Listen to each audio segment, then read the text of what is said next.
and welcome to the podcast, Living Uncertain. This podcast is dedicated to obsessive compulsive disorder, OCD, and the primary treatment, exposure response prevention, ERP. OCD comes in many forms, such as contamination, perfectionism, checking, harm, superstitious, religious or moral, sexual orientation, and/or relationship. ERP is the gold standard to treating OCD, and it focuses on deliberately confronting fears, the exposure, while refraining from compulsive rituals, the response prevention. With repeated exposures and without engaging in compulsions, we learn to tolerate anxiety and break the cycle of intrusive thoughts. We are a married couple that have faced both the challenges of OCD and the incredible healing that ERP can provide to your marriage, family, and your home.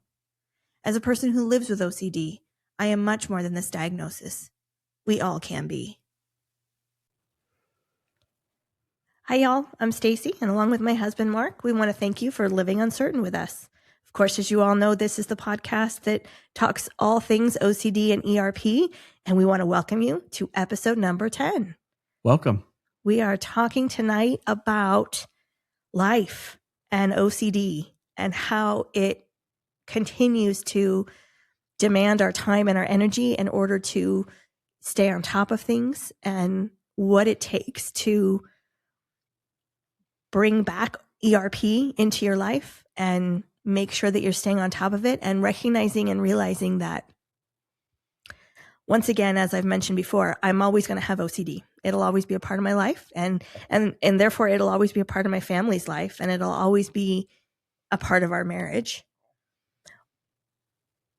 But I think that with the ERP has come so much healing and so much growth that we're in such a better place. But to also recognize that, just like with any muscle, if you stop working it out and you start to feel good and you get a little relaxed and then you don't work out that muscle, it takes a moment to get it back, and you have to kind of regroup and decide to dive headfirst back into the work. Which recently happened to us. Yes. So let's maybe go back to, one of the things that you used to do. Sure. As we started up ERP, or even prior to Sure. starting that journey before we knew it was OCD. Right.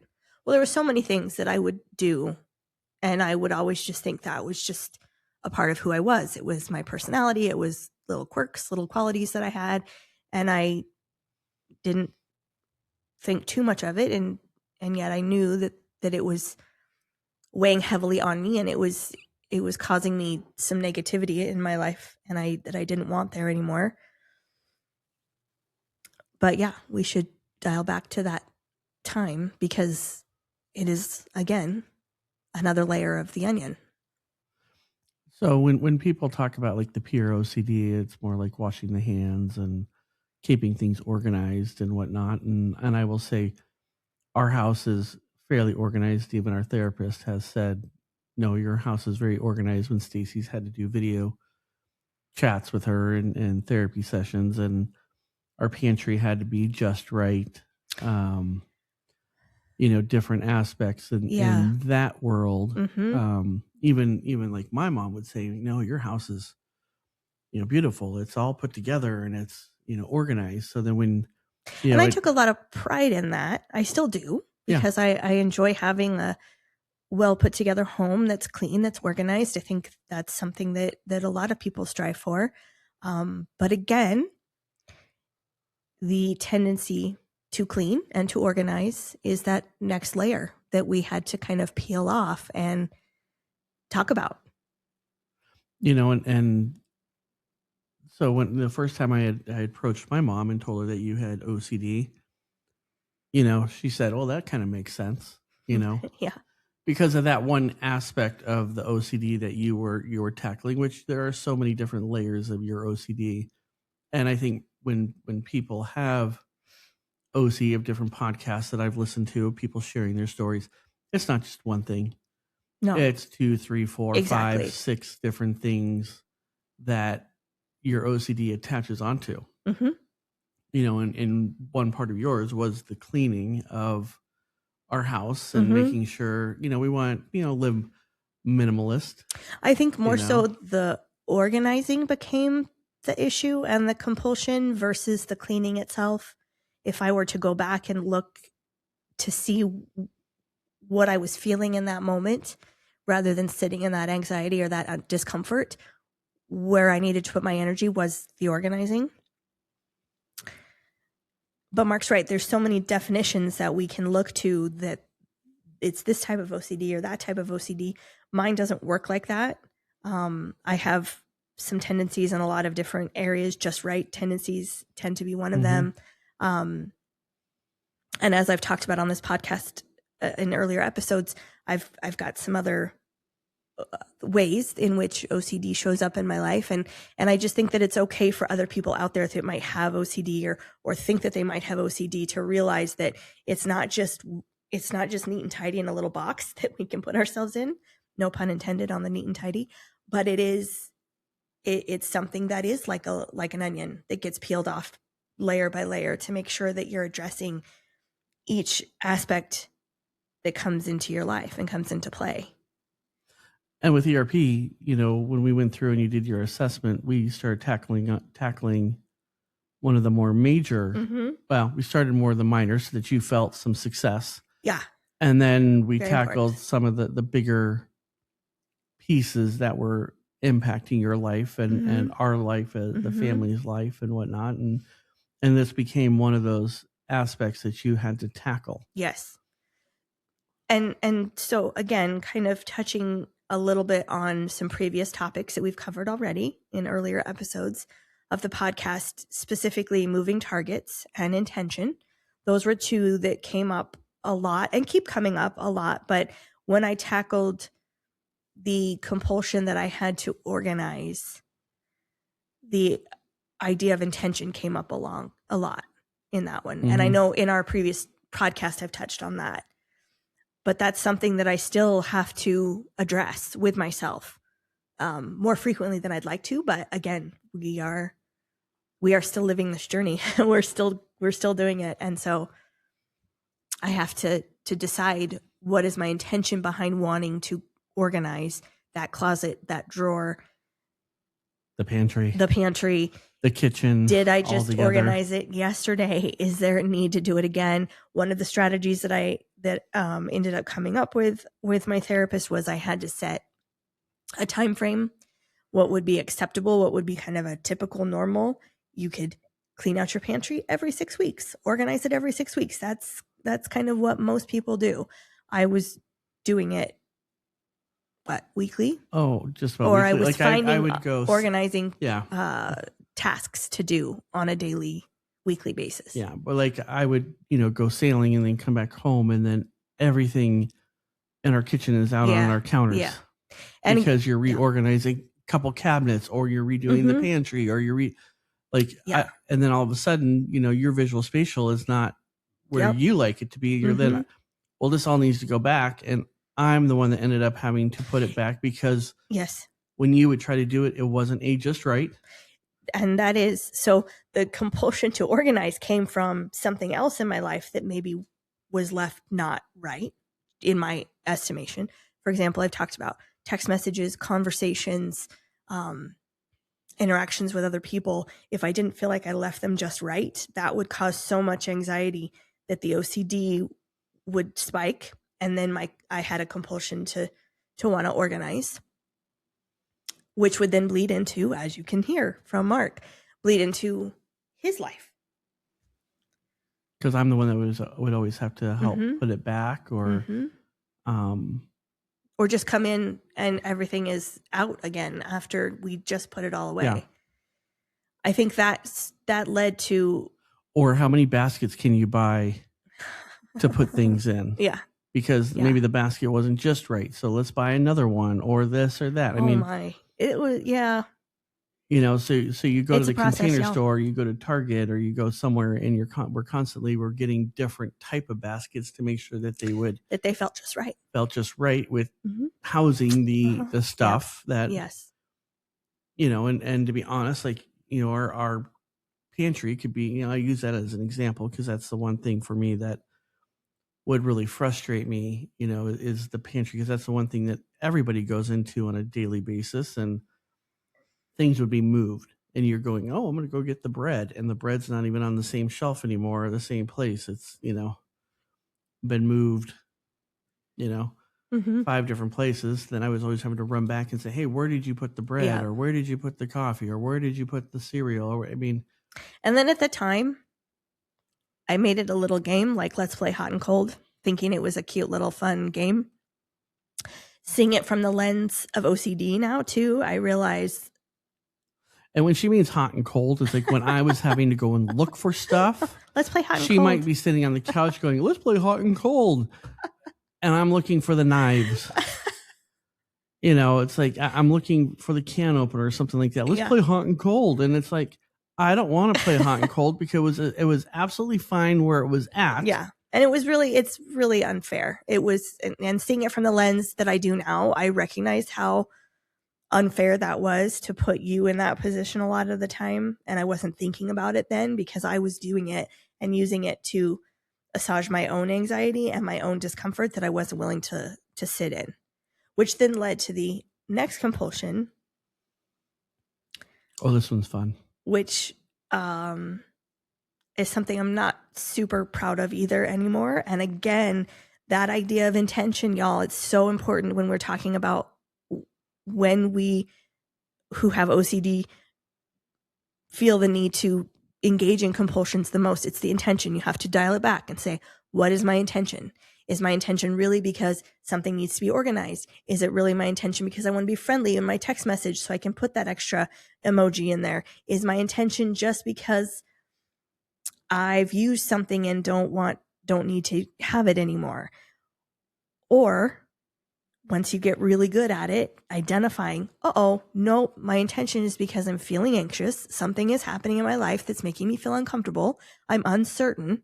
And this is my way of capturing that certainty back. And those are the times that you have to, for yourself and for your family, be able to recognize and shut down as quickly and as often as you can. And those intentions that she has, I rarely could see what the intention was behind her doing the different tasks because I didn't know how she was feeling. I didn't see your every now and then I could see your anxiety with your body. You might bounce your leg more frequently or something like that. Even our therapist picks up on different body movements from you, and she did last week. We were talking whatever we were talking about, and your leg got really tense, and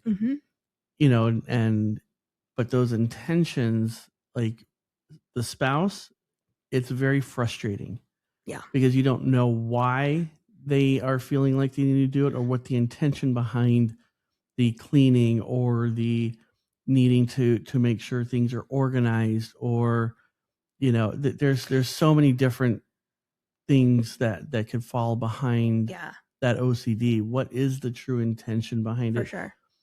And you can now vocalize that to me. Yes. And I realize now that I started saying that this was my intention to organize, then became something else. And what that something else was that Mark was referring to is so much fun earlier was the compulsion and the need. And I mean need, like it itched. It was like an itch I couldn't scratch and I needed to scratch to give away my possessions. So anytime not I just felt your like, possessions, no, any possession the in the house, the household possessions, again, not proud of this, y'all.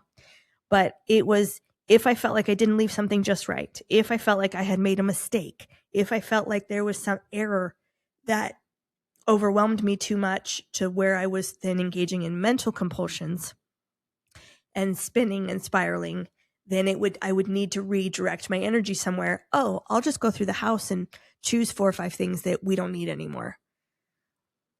And I'd always leave it in a nice little bag out in the front of our front porch. So Mark would get home and he would see that bag there and know that I've been through the house.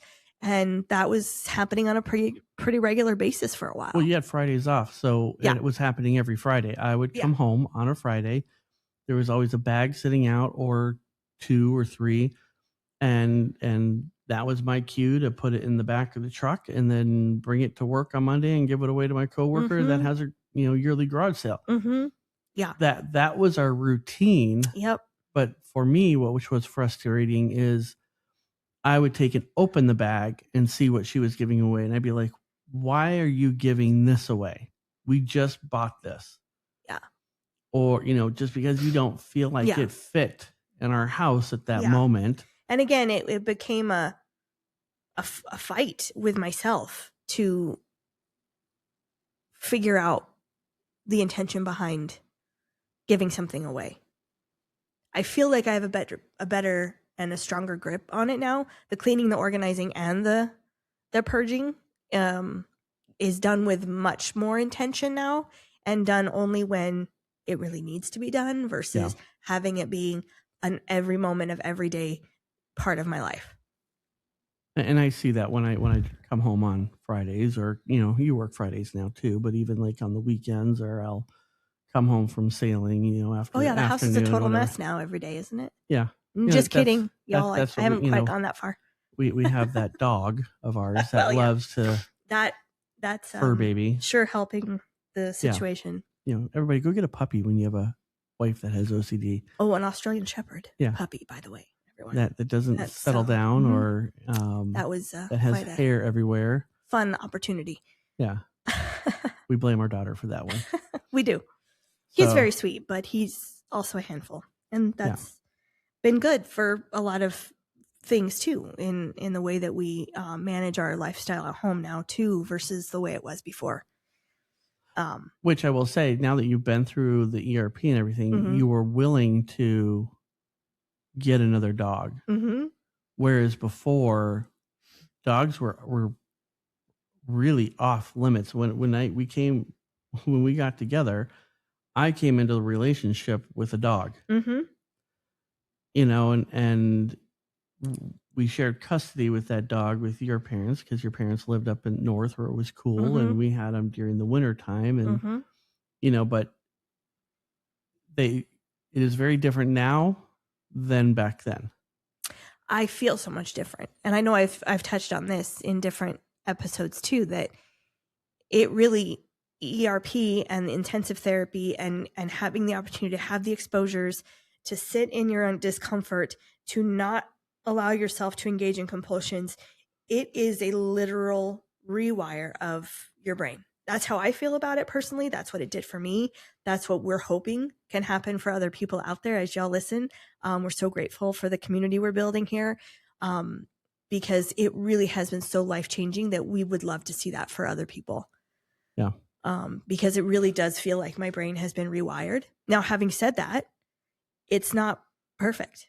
And when I find myself losing track a little of my ERP opportunities, the opportunities to expose to do the exposures, or to sit in discomfort, life gets busy, life gets stressful. We kind of stopped putting much, when you stop putting your primary effort in that area, just like any muscle, it gets a little weaker. And so things happen. And I will say, as the spouse of somebody going through ERP, it is exhausting. It is exhausting for the person that is doing the ERP, and it's exhausting for the spouse too, if you're truly committed in doing it together, because just about every opportunity could be an ERP moment. Every opportunity could be an ERP moment. Yep. And when we go through our therapy, because that is something that has not stopped. No. We've reduced the amount of time, but it is something that we continue to do. Something comes up new to work on, or we kind of backed off there for a little while, and then all of a sudden, okay, nope, we got to go to, your check-ins can only be, every once a week. We talked about last week too. Yeah. And I think that's, again, to just kind of think about a moment from a previous podcast too, that's kind of where the grace comes in, right? When you feel yourself getting back into those moments of, I feel like I want to engage in a compulsion, or maybe you do, you give yourself a little grace. You say, nope, we're not going to do that. We're going to go back to the exposures. We're going to go back to the responses. We're going to go back to the prevention of it all. We're going to go back to the idea of sitting in your discomfort and not allowing yourself to have the need, not allow yourself to engage in the compulsion so that you can bring your anxiety down on your own. So one of the things that you had to do last week, the one thing that was uncomfortable for you is, when you've got 2 teenage kids, you always want to know where they're at, where they're driving, that type of thing. We got one driver, one that's not, so one of the things that she had to do was take Life 360 off of her phone. Listen, this was by far one of the hardest ones I've had to do to date. And the reason why is because part of the ERP with our son in particular, who just had his 18th birthday, was the need to have him check in with me, check in, literally within minutes of the last time he might have checked in if he's going out or doing something. And so I got really good. Came back. Yeah. So I got really good at giving myself those exposures, the discomfort of it, and then coming back down, realizing, oh, we're okay. He's okay. And he's gotten to have more of a typical teenagehood with this as well. And so, okay, we're in a good place. And then life gets busy, life gets stressful, things come up, and all of a sudden, Mark's right, it came back. So then I had a couple of instances where I was having him text me again, frequently upon frequent. But I'm okay with admitting it to people who I know will help me and help me stay accountable. So during our therapy session, I turn myself in, so to speak. I say, this is what's happened. So the idea is, okay, you got to take Life 360 off your phone. Now Mark is in the driver's seat of knowing where he is, particularly for our son, because he's the one that's kind of out and about and doing more things. He's the one that can know where he is, and all text communication or check-in has to go through Mark. And that was really difficult for me after I had slid backwards a little bit.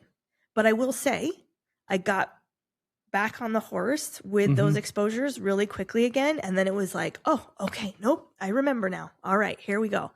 And so now even our daughter was out and about with a friend the other day, and I did not, and she's only 14, and I did not have the need to check the Life 360 or to see where she was, or did I have the need to text her 5 minutes after the next 5 minutes to check in, which she noticed. And she said it was probably one of her best days out because of that. Yes. So I really did. Reason. I mean, not only did I want to make a change because I was feeling like I didn't want to live like this anymore with the overwhelm of what OCD was causing me, but the idea that I was causing the word harm, and I don't like that word because it's just hard to say it out loud, but to cause harm or challenge for my husband and my children was one of the biggest motivators that pushed me into the intensive treatment that I did end up getting. And it's been one of the most gratifying gifts that I've gotten out of it. Because hearing Mark talk about the way things have been so challenging for him and the things that have frustrated him. Well, and I just want to talk about it too. Like on Saturday, because our son turned 18 on Friday. Oh, we have to talk about this? We do. Oh, man. We do. We have to talk about this. All right. Well, see, this is okay. So this is what we're talking about. OCD. It's just there. So because Miles turned, 18, he wanted a tattoo. Yes. So I took him down to get a tattoo, which was about 35 minutes away from our house. We had a 1 o'clock appointment, and you were out with Abe and with our daughter. Yeah, out there doing the shopping and stuff. And so we sat down with the tattoo artist, and Miles had to take and figure out what he knew what he wanted, but not the style of fonts. So he had to go through, roughly 800 fonts, he had to choose from to get his tattoo, done up. So as we're doing that took probably an hour, and then probably another hour for the actual tattoo to be done and cleaned up and all that type of thing, and I had checked in with Stace, in between there, like, hey, he's excited to get this done, because we made it a surprise for him. Mm-hmm. I think he kind of knew, but didn't know, especially Yeah. when I was driving him, No, it was far fun. away. It was a fun surprise. And one of the things that Stace and I have talked about with our kids, especially as they're getting older, like with Miles, I'm kind of in that first position and she's in that second position. That's why I ended up taking him, and with our daughter, she's in the first position and I'm kind of in the second position. It just makes, sense with all the girl stuff that goes on and whatnot. But, with Miles then, so I'm there with him, and, and as we're going through getting his tattoo and stuff, my midlife crisis came out. So because what Mark doesn't want to mention right now is that while our son turned 18 last week, Mark is about to have his 48th birthday here in T-minus 2 days. 2 days. Oh, 1 day, really. 1 day. Yes. But happy birthday, early birthday. Yeah, thank you. Yes. So I had my midlife crisis. So, I did, I got a tattoo too, which Miles thought was absolutely the coolest thing. It was a great experience for you guys to have together. It was a great bonding experience. Absolutely. 100%. I'm 48, you're going to be 48 years old, never had one. And, here he's 18 and he has one. And, you have 2 of them, yours are small. One is, living uncertain. Yeah. And, literally, I read it every day. On your wrist, and then a little heart on your ankle, nothing big. But mine took a little bit more time, to do. Yes. And because of that, my phone was not with me. Yep. And my phone is always on silent. Always on silent. It vibrates, and that is it. And Miles was sitting on the couch, and the phone was next to him, and he didn't realize it because he was Yes. And about the time that I knew he had a 1 o'clock appointment, and then I could see on our picture roll that he was done about 3:30. Because I had taken a picture of it to show him. Because I'm looking at my watch and I'm going, it was on his back. Well, but now it's almost 7. What? Where are you? And I haven't heard from you. And she has no 360. And I have no 360.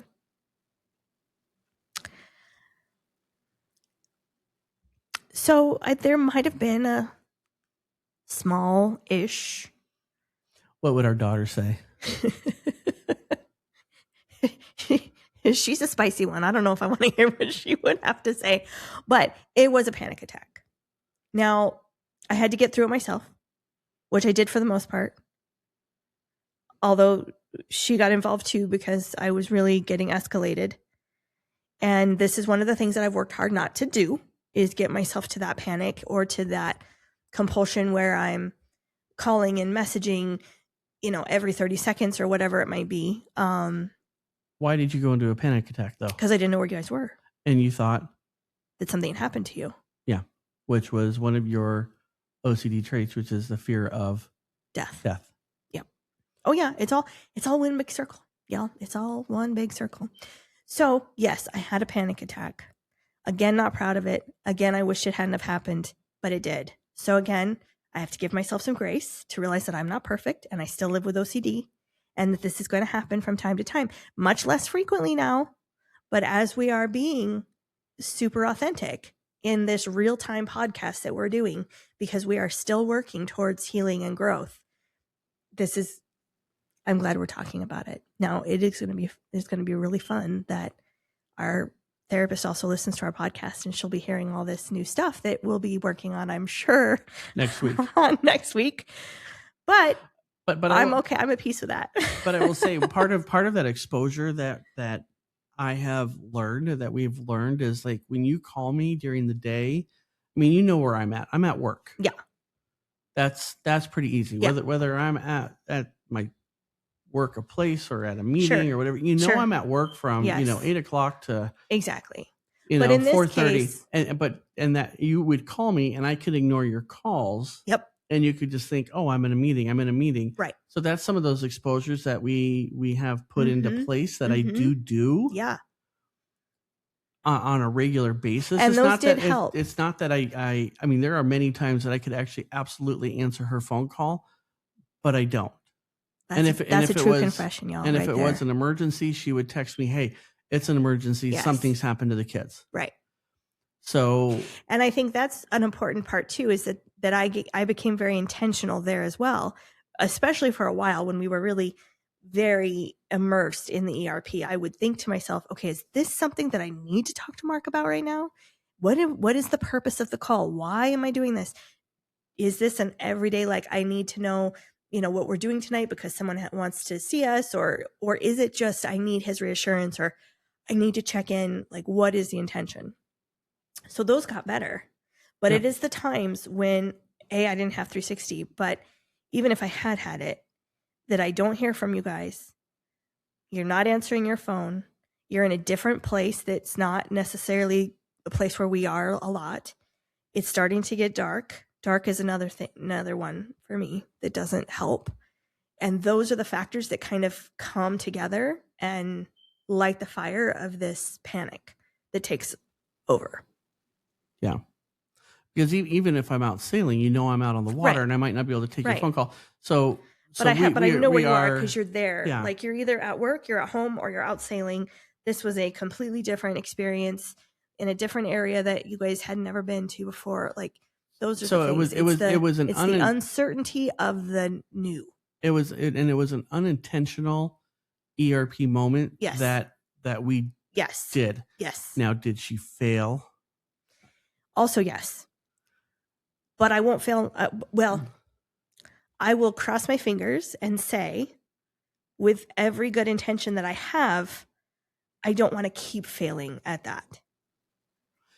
So for me, now I've got to start as a spouse that wants to support and encourage and help build that muscle, and more than just dropping her off at the gym and saying, go work out type of thing. I have to now be intentional. Like, okay, what's another exposure opportunity that I could put into place for her to practice that? And that is very difficult to do, and I have ideas that I could do. And please, let's share with the we're not going to share with the class, because then you'll know what it is, and then it won't be effective. Okay, all right. But those are things that I'm thinking about, and working along with the therapist on different ways of exposure and stuff. But I know that was a triggering moment. Yeah. And can I reproduce that again? Probably, to give you that exposure, because it was something new that we found out that, us not answering our phones, and not a place that you really would know where we would be at, and closer to dark and longer than when we were anticipating being. I can probably recreate that. For sure. But will you let me know before you do? So I'm prepared. Absolutely. So you can be, ready to go for it. There are absolutely ways that it can happen, but unfortunately, it has to be unexpected. Yeah, absolutely. It can't happen next week. It can't happen a month from now, type of thing. And I need to remember to use my tools, and to recognize that my thoughts are just my thoughts, and they don't have to pursue anything more than that and mean anything more than that. And I can't let the anxiety take over, let it overwhelm, let the panic happen. I've had to do that too. I've had to let the panic get so far that then just kind of come back naturally, without any reassurance from Mark, without any getting involved, anybody else getting involved in it, without calling nothing, just on my own, self-regulating, making sure that I can come back down from it and don't die, basically, is what I'm. Yeah. But even then, after you went through your panic attack, when we did actually connect, our plan after doing the tattoos was to meet for dinner. Yep. And we were going to meet at the restaurant together. You were going to drive there. We were going to drive there and meet together. But I knew at that moment that probably was not the best course of action for a safety. No, it wasn't. And that's, my driving is a whole nother layer of that onion that we'll peel back another time. But I would agree that wasn't the moment that I needed to then have ERP driving at night in a place where I wasn't as familiar. I think that would have just put me over the edge to a certain level. Yeah. And you'd already come to a really high level within, not knowing where we were at. And I know that was not the time to do more ERP or, to have you stretch your legs of driving somewhere you really don't know. It was dark at that point. Yeah. So Miles and I came home and picked you two up, and we drove, did dinner, which was probably one of the best conversations we've had in the car. Oh yeah. But even talking to you on the phone, I'm not hungry anymore. Yeah. After we got done, that was just that pure. Yeah. That's that. It's hard. It's hard to come down from the panic attack, and then feel like you can just kind of go back with life. Yeah. It takes me a hot second. It deregulated your body. But I am getting better at re-regulating it quicker. And I really want to keep growing. So I as much as Mark and I joke around too, and we talk about, oh my gosh, I'm going to have to do this, or oh my gosh, I'm going to have to do that. I really do start to embrace the exposures at this point, because I know because even though it can be scary right at first, even though I've done so many of them and I've done it for so long now, I know what's on the other side of that exposure. So I'm like, yeah, okay, I need to do that again. I need to do that again, because I need to get where I don't have to do that anymore. I don't want to have those moments anymore. And so, yeah, we're going to get there. Yeah. But it was important tonight to talk about some more layers of the onion and some more ways that I have found myself engaging in compulsions that have affected my family, and the stuff that's still happening on a regular basis with us. But our life is feeling more normal.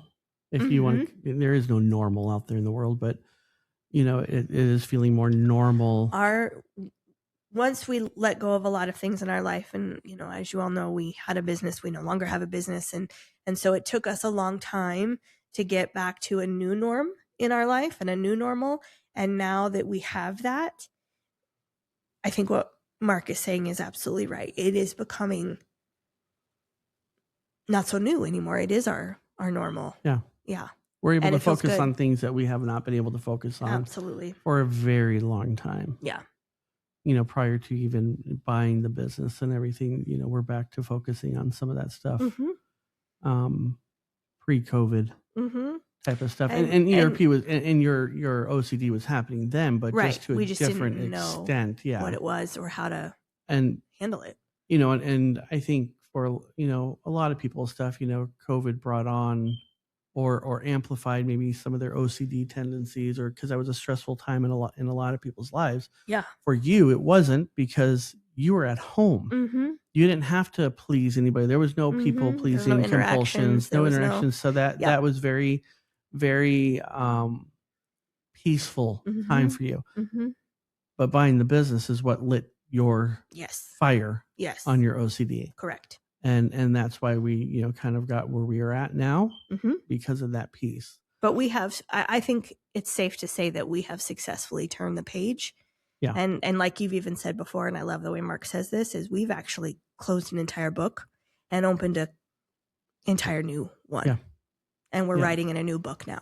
And that feels really amazing. And I'm really proud of both of us, all of us, our whole family, for doing that, and just excited to be here with all of you listening and continue to listen to everything that we are going through, because it's not going to stop. Every week there is something new that happens. And we're just hoping to put that information out there and to give hope to others that are dealing with very similar scenarios like we are. And if you'd like to join the show, please take and email us, livinguncertain@gmail.com, or go and fill out the interest form at the bottom of the episode description. And if you know of anybody that can benefit from our podcast, please forward it to them. And, we want to continue to reach as many people as possible. And we'd love to have you all and to hear from you and to give you a platform to share your stories as well. Absolutely. So that we can all keep growing and healing on this journey together. Thank you for listening tonight. Yeah. As always, you guys, thanks for living uncertain with us. Have a great night, y'all.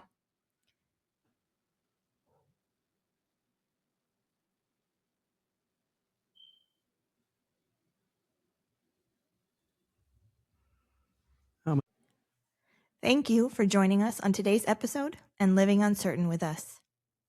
We are not therapists, and this podcast is intended to provide information and support. It should not replace traditional means of seeking help from a licensed mental health professional. If you like this episode or would like to hear more, please like, subscribe, or share with someone you think may benefit. Here at Living Uncertain, we're building a community of support. If you and your significant other would like to share your story, we would love to have you on the podcast. Please click on the link in the episode description and fill out the interest form.